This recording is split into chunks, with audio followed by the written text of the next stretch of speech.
عقیدہ اپنے ذہن میں پکا کر لیں کہ رزق دینے والا اللہ اور صحت دینے والا اللہ، عزتیں اور ذلتیں اللہ کی حکمت کا تقاضا۔ اپنی زندگی کے اندر عقائد کی مضبوطی پیدا کریں۔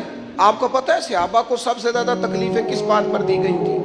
کوئی ان کا سیاسی جھگڑا ہی نہیں تھا، اس وقت تو کوئی سیاسی بات ہی نہیں ہو رہی ہوتی تھی، اور جہاد کا بھی ٹائم ہی نہیں آیا تھا، ابھی مسلمانوں نے تو تلواریں نہیں اٹھائی تھی، مکی دور تھا۔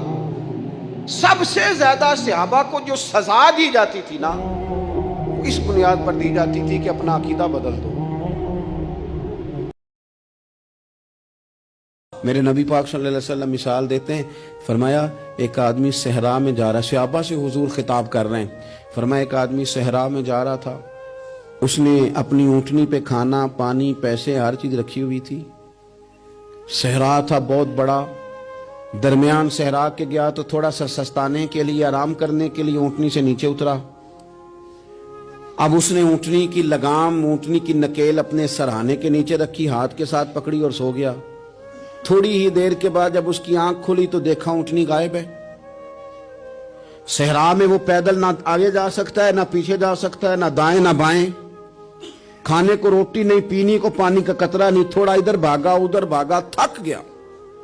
کریم محبوب فرماتے ہیں وہ پوری طرح نڈھال ہو گیا اور مایوس ہو گیا، معاذ اللہ، مایوس ہو کے دوبارہ اسی جگہ آ کے لیٹ گیا جہاں پہلے لیٹا تھا، انتظار کرنے لگا کہ اب موت ہی آئے گی، آخری وقت ہے، اب نہ میں پیدل یہ صحرا کراس کر سکتا ہوں، نہ پیچھے جا سکتا ہوں، نہ کھانا ہے نہ پانی ہے، سوائے موت کے کوئی سہارا نہیں۔ حضور فرماتے ہیں وہ رستے میں دوبارہ لیٹ گیا، اچانک اس نے رخ بدلا تو اونٹنی سامنے کھڑی تھی۔ حضور نے صحابہ سے پوچھا بتاؤ نا اسے بھلا کتنی کو خوشی ہوگی؟ یا رسول اللہ جسے نئی زندگی مل گئی ہے۔